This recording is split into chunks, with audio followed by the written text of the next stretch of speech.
And I just wanted to say this, that Lucifer is on the march around the world. Lucifer is commandeering world systems. He's commandeered the healthcare system, the political systems, the educational systems, and they're pushing a singular agenda. Okay? And one of the things they're trying to do is commandeer people's mind. It's going to come out, if you haven't seen it, it is about to come out, that many of the things the medical organizations have been releasing as a response to COVID and even coming diseases to be injected into people, they have a goal of trying to control your thoughts and your mind and your heart. This is, well, I have to say it. There's a man who's head of the World Health, or the World Economic Conference. Did I get that right? Forum, World Economic Forum. And his main consultant has said that the human species, that's you and I, is hackable. Humans are now hackable animals. You know, the whole idea that humans have, you know, they have this soul or spirit and they have free will and nobody knows what's happening inside me. So whatever I choose, whether in the election or whether in the supermarket, this is my free will, that's over. That's a quote he said. And the Lord has shown me this was coming, and now I'm seeing it on the news. He said that humans are hackable. Now I'm just going to declare something because I love you. And I no longer have the fear of man. But I love you.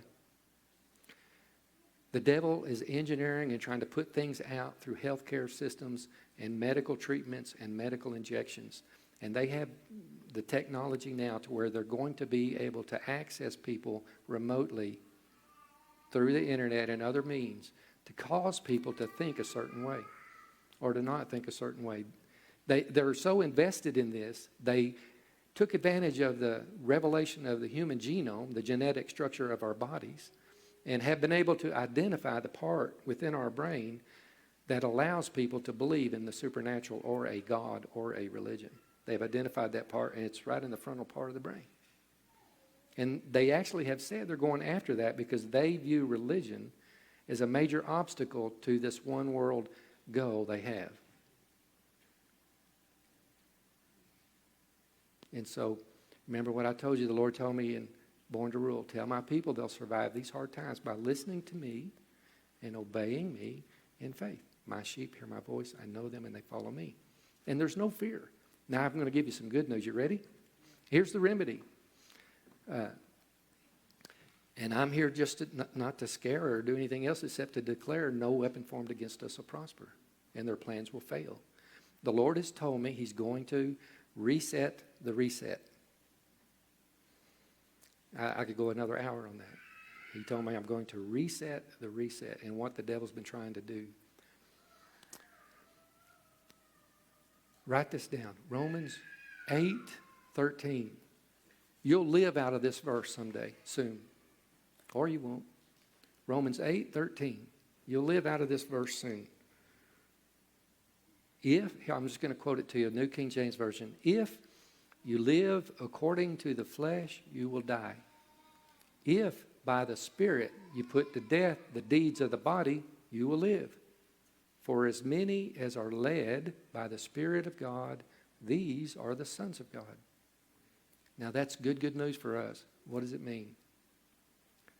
He starts out by saying, if you live according to the flesh, you will die.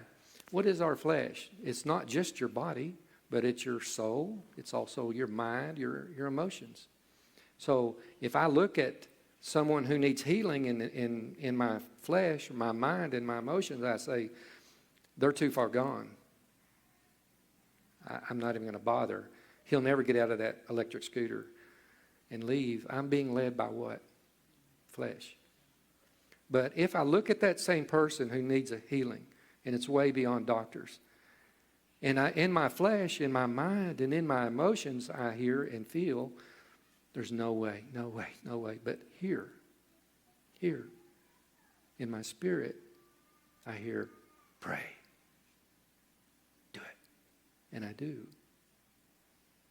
the miracle happens. That's what it looks like to be led by the Spirit.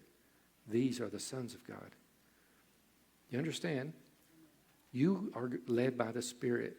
You will not be led by anyone or anything but God himself.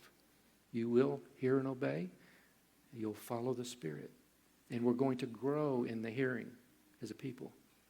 Yeah. Because he's releasing that. He desires to speak to us more and more. And we will be led by the Spirit. We're not going to walk by what we see coming. We're not going to be led by what we feel. It's terrible. We're not going to be led by any of that. We're not going to be led by fear. We're going to be led by the Spirit and what he said. That's what we're going to do as a people. I'm telling you, you're unstoppable. You're destined, you're born to be a daughter, a son of God. All of us. And all we do is hear and obey, and that makes us just like his son. He will get it done through us. Amen?